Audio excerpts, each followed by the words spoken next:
अब मैं आपके साथ डिस्कस करने जा रहा हूँ क्वेश्चन नंबर 16। ठीक है कि भाई ये वैसा इंपॉर्टेंट नहीं है, बट फिर भी क्वेश्चन तो करना है, कॉन्सेप्ट है थोड़ा सा इसमें।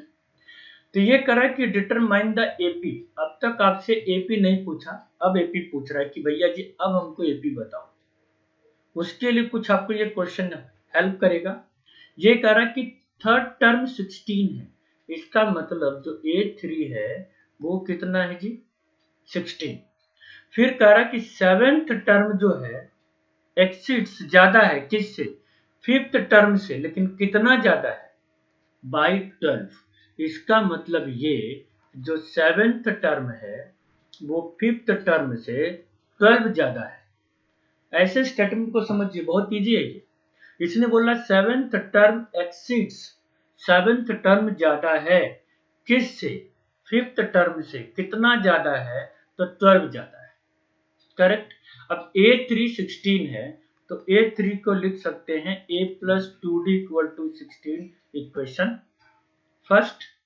अब देखो A7 को क्या लिख सकते हैं, A प्लस 6D। A5 को लिख सकते हैं A प्लस 4D प्लस 12।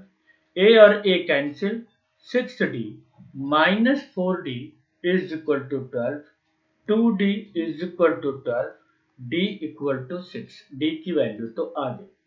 अब इस D की वैल्यू इक्वेशन फर्स्ट में पुट कर दो, तो क्या हो जाएगा, put D in equation first. तो A plus 2D is equal to 16। तो A 2D 2 into 6 is equal to 16। तो A प्लस 6 टू जा 12 is equal to 16। A is equal to 16 minus 12। तो A कितना हो जाएगा, ये 4 हो जाएगा। A की वैल्यू 4 आ गया। अब आपको यहाँ पे करना क्या है, अब आपको इसने कहा जी मुझे AP बता दो, तो A आ चुका है, इसका मतलब A1 is equal to 4। Minimum 3 terms आपको निकालना होगा। A2 is equal to A plus D। A है 4, D 6, 4 प्लस 6 10, A2 हो गया 10। A3 कैसे निकलेगा, तो A3 A plus 2D, A हो गया 4 प्लस 2 इंटू 6, 4 प्लस 6 टू जा 12, दैट इज इक्वल टू 16। ये हो गया A3 16। ये अब इसके बाद कहा सर AP तो बताओ, तो A कितना आ गया आपके पास 4, A2 10 और 16।